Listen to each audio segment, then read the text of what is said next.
that is that's what happens when an incumbent contests for a position. Is it for the same reason that the National Women's Organizer and the National Coordinator were able to retain their seats?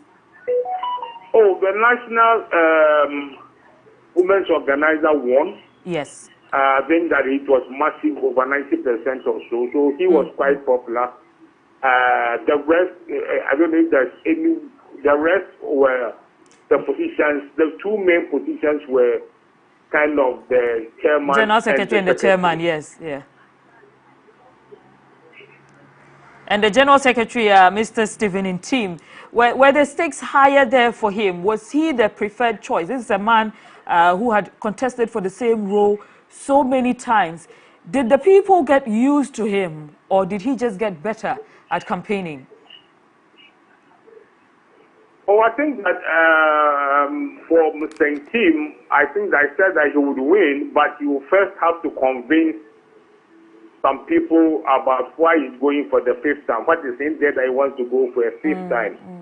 He was the favorite, but there were some people who had a bit of, doubts why he's going for the fifth time. So he himself said he's taken him 20 years to be able to be the chairman. I think that basically what they need to do is to work in harmony if they think they intend to break the eight. I mean, one thing is clear is that the flag bearer aspirants, we did a bit of work on the chairman and the general secretary because we've been monitoring the election of polling station executives. That's what we've been doing because the flag bearers aspirants will be voted for by over 205,000 delegates spread across the country. So this 6,700 or 6,800, if you're a flag bearer aspirant and you have not elected your people at the base, you are out. Right. You also predicted earlier in the year that Vice President Dr. Mahamudu Bawumia is, in pole position to clinch the 2024 flag bearership ticket. You still stand by that? Oh, yes. And I think that we've done virtually, we've done, if elections were held today, MPP, NDC, and I'm finishing my 7th book on Ghanaian elections, and everything will be in that book. So hopefully in about 6-7 weeks' time, I'll be able to talk more extensively on that. But one thing is clear, the three front runners are Bawumia, Kennedy Japan, and Alan Martin. Right. Do you think, either of them, if chosen, gives the NDC, the MPP specific chances of winning 2024? Is there a possibility, high probability, low probability? I think when the book comes out, at least the book has work we have done if elections were held at a particular time. And we have used the scenarios of Mia or Mahama, Bawumia or this, Alan or that. So when the book comes out, I'll be able to talk more extensively. All right, sir. We'll be following up with you for more updates on that particular subject. So we'll be in touch. Thank you so much for joining us on Spotlight. That was Ben Efson. He's a pollster. He's made quite some good predictions. But on the line, we also have Obaya Mponsa Frimpong, who is the chairperson of NPP USA branch. Hello, Obaya. Good evening. Thank you again for joining us on Spotlight. Yeah, good evening. Yes. Sister, how are you? I'm very well. Now that the whole thing is over, did your choice, you see you are smiling. The other day you were very serious. Did your choice of candidates win? Although you refused to mention exactly who your candidates were. But it looks like you're very happy with the results. Yeah, good evening to your viewers and listeners this evening. And good evening to you. Yes. I believe that elections are over. Candidates have won. Some couldn't make it. But in all, MPP has won. Like they say, you go to elections individually, but it takes a collective pool of people to vote you into office. So once that occurs, then it is the party that has won the day. And I believe MPP has been made stronger, MPP has been made better by the process of going through a democratic process of electing our leaders. Right. I think at the end of the day is the rank and file of the party and where they are yearning to see the party move that won the day. Right. Let me go to Divine. Divine Otu Agoame is, I'm sure you know him. He's the NPP chairman for Greater Accra Region. He's on the line. Let me just quickly engage him. Divine. Hello? Yes. For you, were the outcomes favorable? Good evening. Yes, good evening. Yes, the outcome is a reflection of the situation in the party now. And so, while that is the party's position, the party's constitution demands of party members and especially officers to uphold decisions taken by the party in public.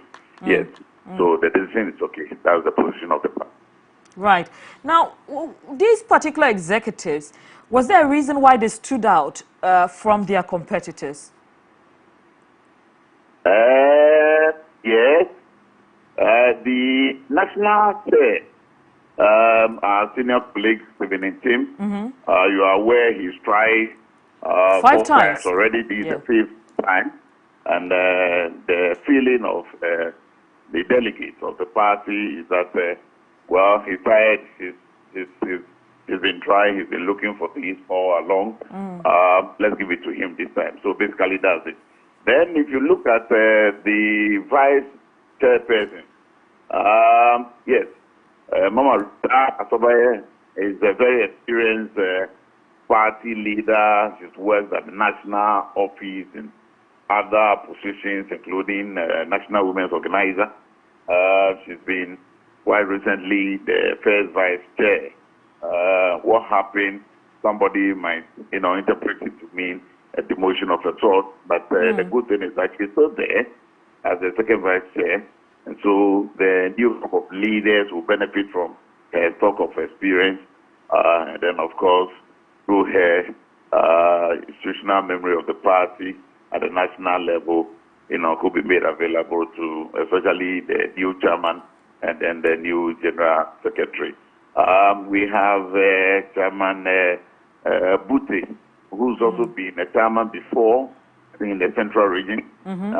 Quite an experienced guy, now as a national first vice. So it's only the third vice that one would say at that level may not share the kind of experience that the other two I spoke of earlier have. Then you come to the general secretary. Yes, the general secretary's position, of course, is the engine of the party. Nearly all the operations emanate from that outfit.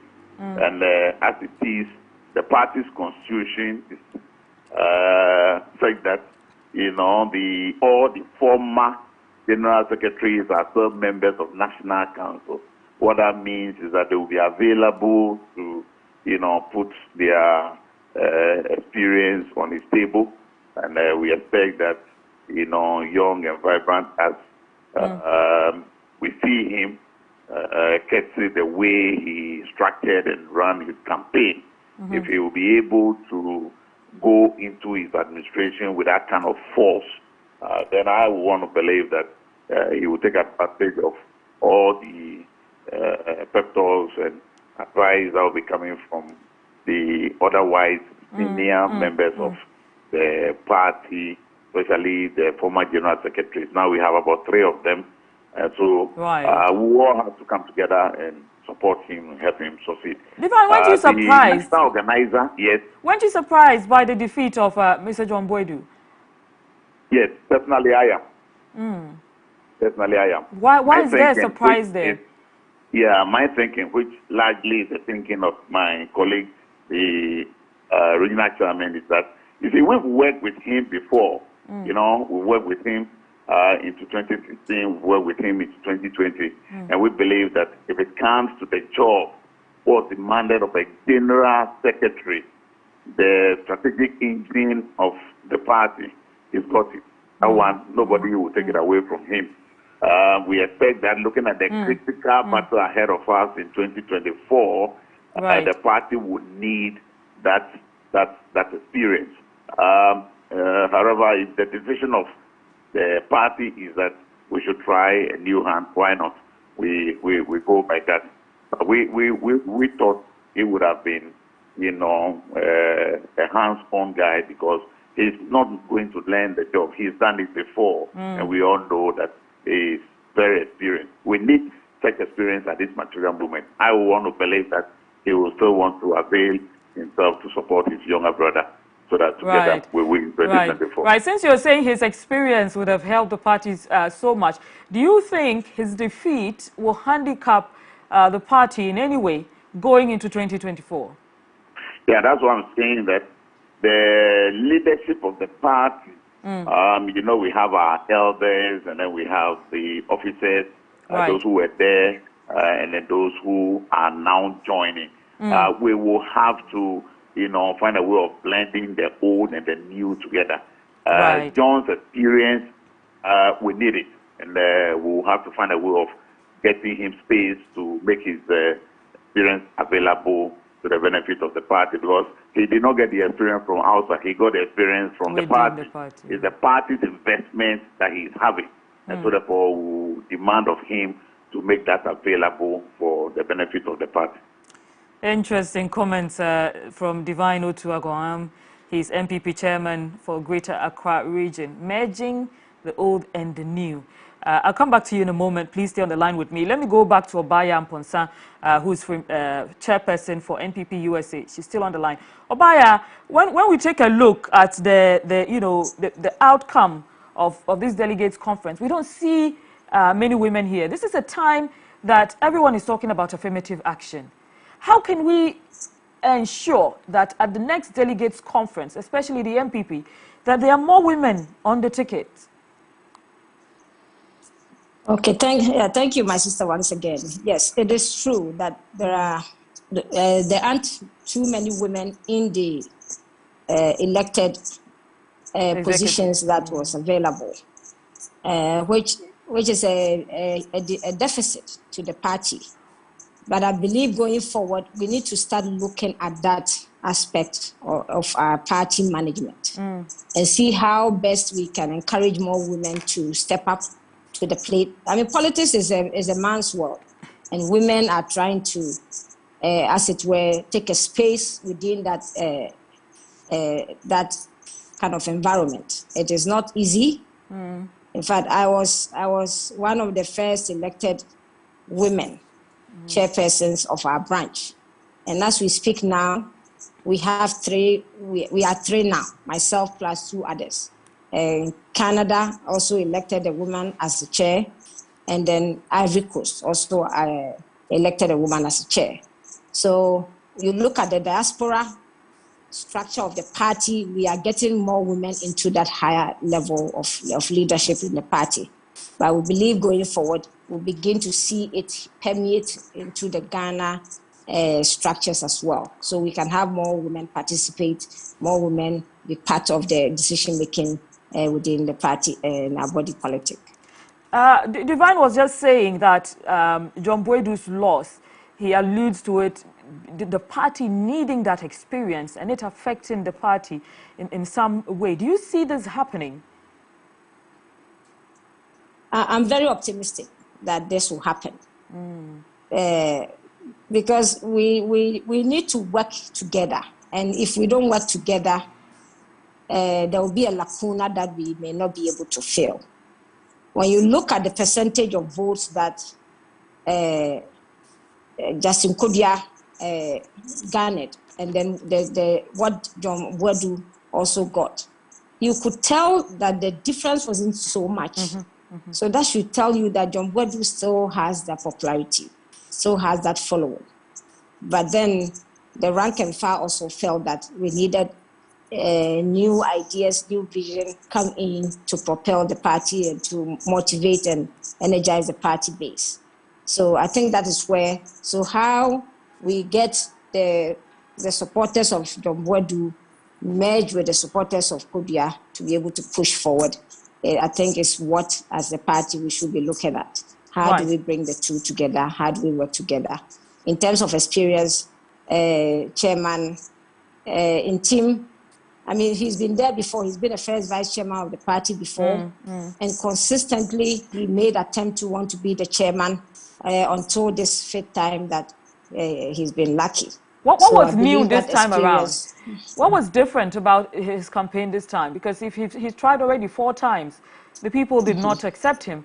And then on the 5th try, in fact, it's a lot of patience. It's over about the span of 20 years. You need to have a lot of patience to keep going. What was different about this try that made the delegates say, we are going to accept this man? Yeah, I think his campaign at least had time to really look at why they were losing every single election over the span of 20 years. Because if you don't, then you wouldn't know what the delegates are looking for and what you are also not presenting to them. And I believe being able to marry the two and get to understand how that plays, the interplay of what the delegates are looking for and what you also offer, I think, probably was what they worked themselves through to be able to get to this destination. Obviously, having somebody also consistently pursue the same position over and over and over again, it also gives some kind of introspection of the delegates to look at what does this man has to offer this party that he has not been given the chance to. And you wouldn't want it to go down as the best chairman MPP never had, because we never gave him the chance. And I believe that the delegates were ready to actually test exactly what it is he possesses, that he's so sure that he wants to offer this party that he has not had a chance to. And I believe that this time around, the delegates did a real introspection of what it is he has, and then they gave him the nod. Obaya, I'm coming back to you in a moment. If you can please hold for me. We have Kofi Ofosu Nkansa.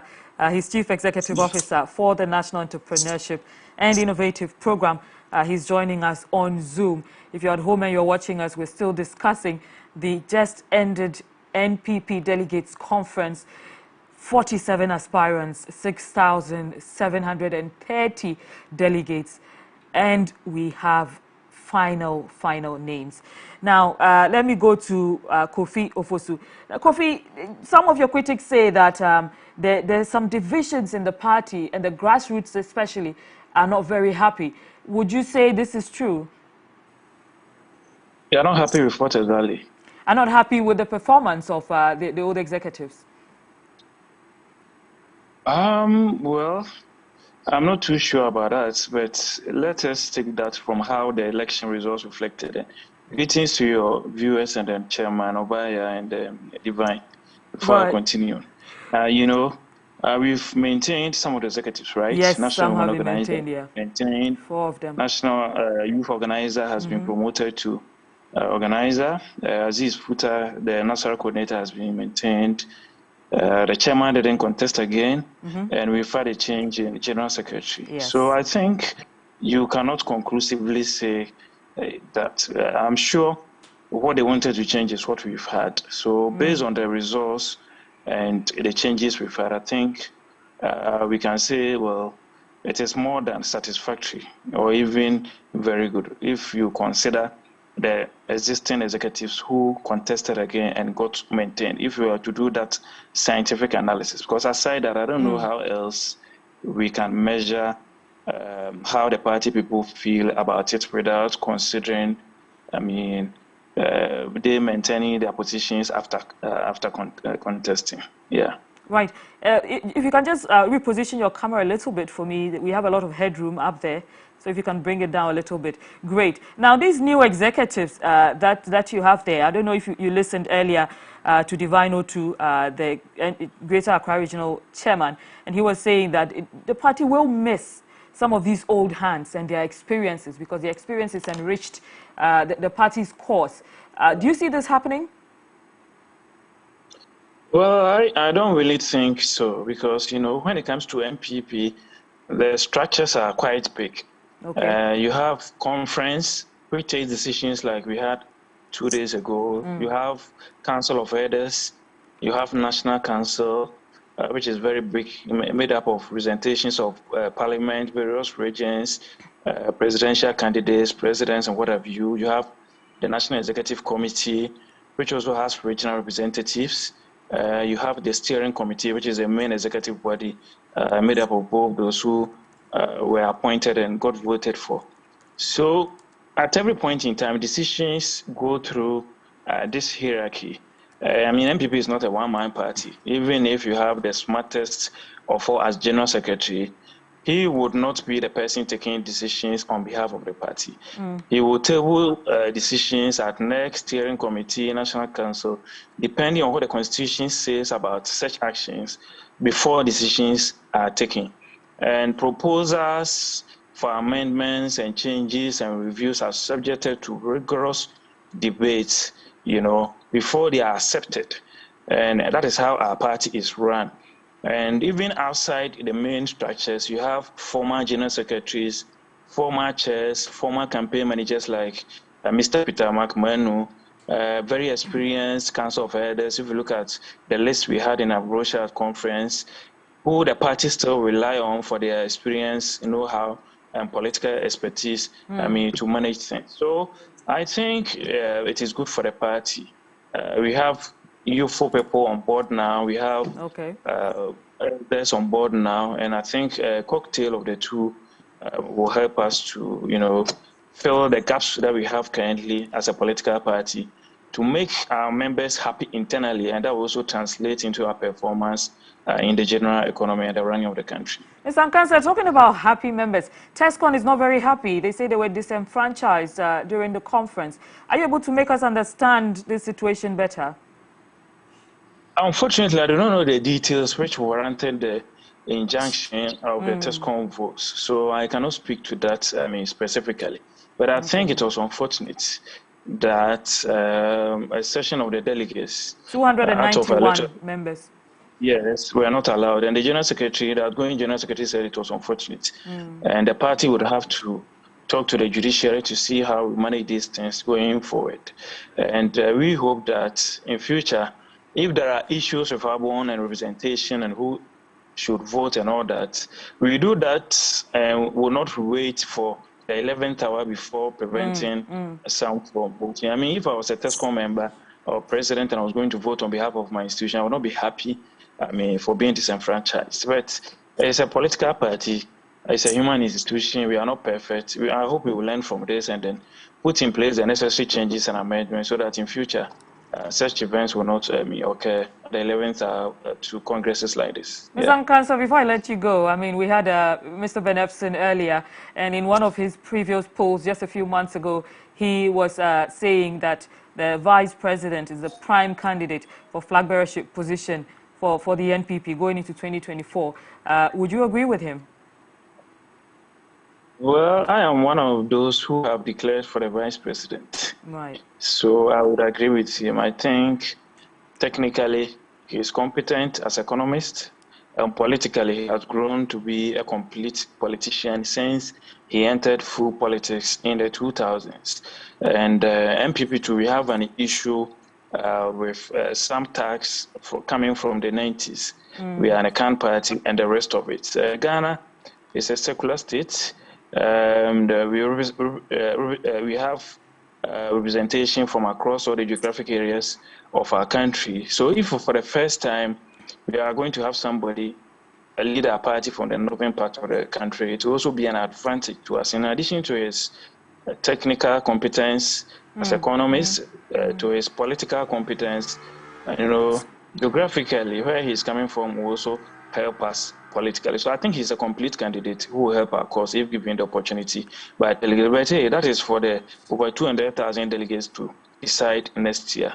And we hope that we'll go through that process united, peacefully, smoothly, and have a strong MPP to maintain power in 2024. Mr. Nkansa, that was going to be my last question, but I just received a message telling me to ask you when the Youth Start policy is going to begin.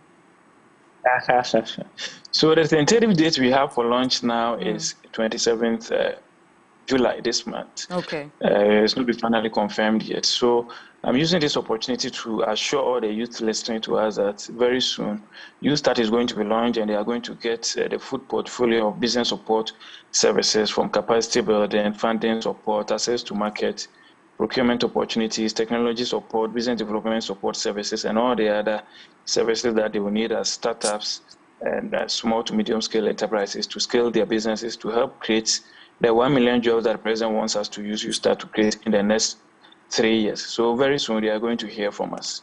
Mr. Nkansa, will this depend on one's party status in any way? Not at all. If you look at the design of the YouStart program, 60% of the funds will be going through the universal banks, through our commercial model. And all what you need is to show proof that you are Ghanaian. This is your Ghana card. This is your verifiable digital address, and the terms and conditions, you are ready to follow them. 10% interest rate if it is a commercial facility, with a moratorium of 12 months for CAPEX, 6 months for working capital, that is OPEX. If it is a social program, the district entrepreneurship program, the interest rate is 4%. Same moratorium, 12 months for CAPEX and 6 months for OPEX. And you have a free period to turn your working capital around before you start paying. We have 30% going through the district assemblies, through NEIP and GA, and 10% of the funds going through the face-based organization. So because of how it has been designed, everybody could get opportunity to access some of the YouStart support, either through the banks, through NEIP, GA, or through the face-based organizations. And we are going to base it on merit, because at the end of the day, we need to create value to expand the economy, to create jobs, make it a revolving fund for other youth to continue to access it in the subsequent years. So yes, it's an opportunity for all. We are not going to look at your membership card before advancing support to you. Right, thank you so much. Kofi Ofosu Nkansa is Chief Executive Officer for the National Entrepreneurship and Innovation Program. I'm sure you've heard what you need to hear about the YouStart program. So position yourselves and be ready. I'll go back to the line where I still have Obaya Mponsa Frimpong, Chairperson of the NPP USA. Obaya, are you there? Yes, I'm here. So you listened to your colleague Ofosu Nkansa, and he just consistently endorses Vice President Mahamudu Bawumia. Why do you refrain from endorsing a specific candidate? Yeah, thank you, my sister. And Kofi, hello. Yesterday we met briefly, but we need to talk. Okay, Kofi is an executive of the government. Okay. And so per the arrangements that we have, if Kofi coming out to endorse a candidate does not in any way undermine the party and how the party wants to roll out the elections that are ahead of us. But if you are an executive of the party, you are an elected officer of the party who has to go through the process of running the primaries for us to get our flag bearer, and you are seen to be openly endorsing, then right there you have tainted the whole process just by your singular action. And I believe that it's a very dangerous road for us to tread as leaders of the party. If you are serving in the party, you need to be there for each and every candidate who comes up. But if you are seen endorsing somebody, then you are shutting the door on all others who may come through to want to campaign. And I think that is not a step as a party we should be encouraging at all. And I would entreat that the leadership of the party at the national level must crack the whip on executives, I would say constituency executives, national, regional executives, because we don't want division. These are things that you do and it creates division. Every candidate who comes up should be able to go to any region and call on the chairman of that region that, hey, I'm in your region to want to campaign, to appeal to the delegates here about wanting their support in my bid to want to contest for the highest office of the land. And you should be given that access to be able to do that. But if I come out as a branch as a branch or as an executive of the party and say I endorse party A or party B, then how can any candidate come to me when they know where I stand already? Once that happens, that's an other member executives, other members of your executive who also support them, then they will go through them and then they will sideline you, and then you feel hurt that they came here and they never, spoke to you. So those are the things that creates division in our party, and I believe that we shouldn't encourage, such behavior. Right. If you are a party executive and you want to endorse, you may have to consider stepping down and then go and do full-time campaigning for your candidate of choice. Right. I believe that is where the party needs to put his foot down and then make sure you're cracking the whip on those who do. Here's another outstanding matter. There was an injunction I mentioned earlier with Kofi on 291 members of TESCON. They were barred from casting their vote in the delegates conference. Do you have more background to this? Because Kofi had he couldn't give us more information as to why that happened. What was the reason behind that? Okay, thank you. The issue of TESCON has persisted for quite some time now. When you look at, I think when we're going for the regional elections, that issue came up. But what I'm seeing as the underlying issue is who gets to select the TESCON album.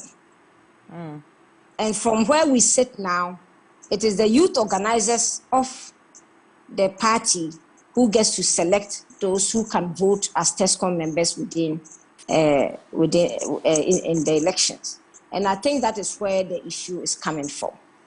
Because when you look at the way the MPP delegates are selected, they are selected from leaders. When you look at the national executive election, it is constituency executives, which are known people. Nobody is making them up. They are officers who serve at various constituencies in all the 275 constituencies we have. And there are 17 of them. Those are selected. Regional executives are selected. External branches executives are selected. And the national executives are selected, plus inclusion of members of parliament, MMDCs, and then some patrons and founding members of the party. So these are identifiable groups that we know and can vouch for who they are. But when it comes to TESCON, my understanding is that it is not the leaders who are being selected to be delegates, but rather the youth organizers are to select the people from among the TESCON institutions to be part of the delegates. When you give discretion to people to have to make those choices. That is where I believe the issue is coming from. And so for me, as a matter of urgency, the party should take steps to make sure that if it is only the executives who are being made to be delegates, then in the same vein, TESCON executives are to be made to be the ones, becoming delegates, as against somebody sitting somewhere and then trying to select for them. So you can be a TESCON president, but then you may not be a delegate. But somebody under your leadership, a member within TESCON, can be selected to be a delegate. And I think that is where the lacuna is, and as a party, we need to speak truth to power and let that stop. If we are allowing, for example, MPP USA, we stand for one member, one vote. That is our principle, our core principle. We believe that in the application of the rights of people to exercise their franchise, if you are a dues-paying member, an active member in the party, you should be allowed to make decisions as to who leads the party.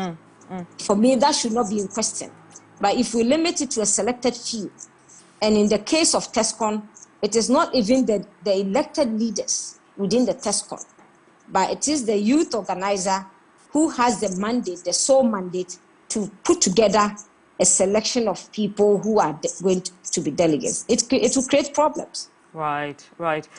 So there is a whole context of whether the individuals who were selected are indeed TESCON members, are indeed qualified to even be on the album. And that is where, but I believe that the leadership of TESCON could have done that and given the album to the party, as against a youth organizer from a region who may not necessarily be a member of TESCON now. He may have been a member of TESCON some years ago, but not now. Making that selection without the inclusion of the leaders of TESCON, it will create problem. It will create problem. And I'm very sorry, to our TESCON brothers and sisters who suffered this feat with this issue. And I pray and I urge that the new leadership of the party will take immediate steps to rectify this issue before next year when we go into our presidential primaries. Right. On the same question, let me just find out from Divine exactly how this whole TESCON issue can be solved, because we know, I mean, regardless of the explanations, TESCON is not happy. They feel disrespected because of this disenfranchisement, and they have presently suspended all activities on campuses. Mr. Divine, how can this TESCON issue be properly addressed? All right, thank you. I think I agree with my sister that this is an issue that we need to give serious attention to. At regional level, the regional leadership must engage the TESCON, the individual regions, so we can, first of all, ask them to kind of forgive the party, because it's not a fault of the party. Somebody went to court and placed an injunction, and we cannot be seen as a political party going against the decision of court. So yeah, that is what happened. We need to engage them and get them to, forget about their position that is taking now, so they come on board, because we need them. That is the party's, if you like, branch at the tertiary institutions. And so if we are not treating them in a way that will kind of energize their base so they get down and work for the party, that will not be good for us. A lot of our leaders that we are having now came from, that unit, that TESCON background. And so we need to look at it seriously. In my region, it's something that I've already discussed with my youth organizer, and then somewhere next week we'll start the engagement.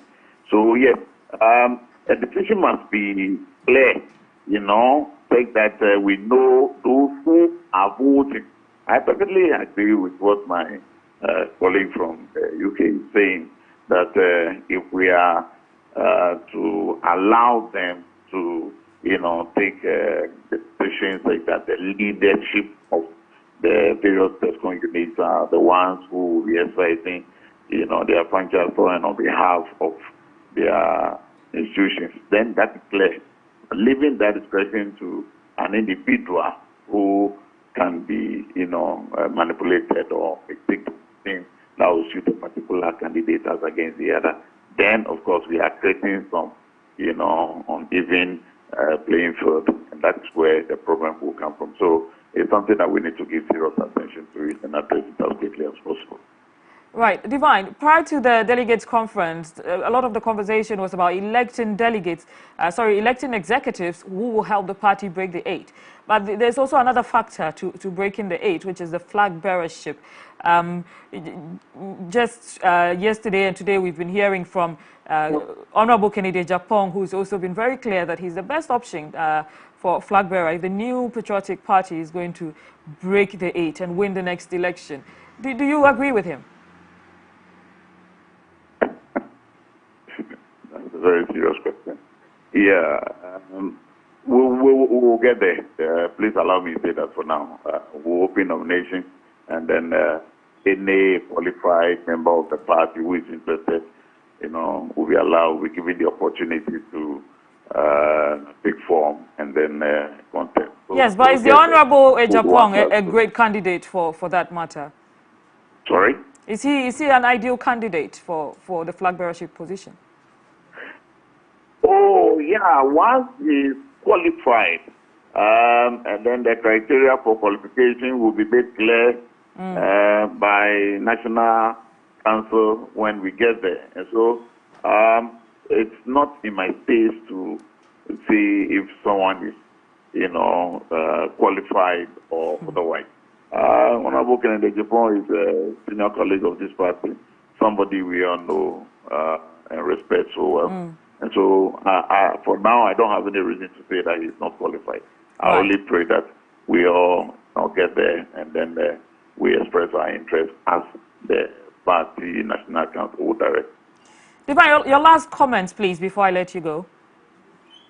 Yeah, of course, as the host of conference, I think I would want to use this opportunity to thank all the party members, especially the delegates that came from all across the, the regions to converge at the Accra Sports Stadium. We had a nice conference, and today is Monday. We've not heard of any, news as against suggesting that something went wrong. It means that so far it's been good, and I want to say thank you to all of them, and then to the newly elected officers. We wish them well. As regional chairman, we have started, touching base with the leadership. We were at the General Secretary's place today. We had wanted to meet the national chairman. Unfortunately, that has been rescheduled. So we will do that. We are the lieutenants on the 3rd, working under the leadership of the national officers. And so we need to, immediately pledge our loyalty and get down to business ASAP. We are looking at 2024, and we don't have ways at all. And so I will say thank you to everybody. The National Planning Committee, of course, myself as a member, we did quite a good job, and I'm sure everyone can attest to the exception of the delay in the start of the program. Everything else went quite well, and we must thank God Almighty for seeing us through. Thank you so much, Divine Otuagohom, is NPP chairman for Greater Accra region. I'll just go back to the line where I have Obaya, and then I'll just take her closing remarks. Obaya. Thank you, my sister, once again. And thank you, Chairman Divine. Yes, I would like to take this opportunity to first congratulate all the newly elected executives. They fought a good fight, and they've been rewarded by the rank and file of the party. Our advice to them is they should go and serve with all humility. They should be more inclusive. This is not the time to be picking fights, to be paying back people for not supporting you or the other. Those are things that create division within the party. Right. So they need to watch that if they want to unite the base for us to be motivated for the task ahead. That is what they need to do. They should be served in humility, not to lord it over us, because we are the kingmakers. We made them kings. We made them the leaders. And they are there to serve us, not to serve their own interests. Right. Thank you so much. They need to be watchful of that. And then also... Okay. Thank you so much, Obaya. Obaya Amponsa Frimpong is chairperson, NPP USA branch. She and her team were here for the NPP Delegates Conference, which has just ended. And she's saying new delegates should serve united, serve with humility.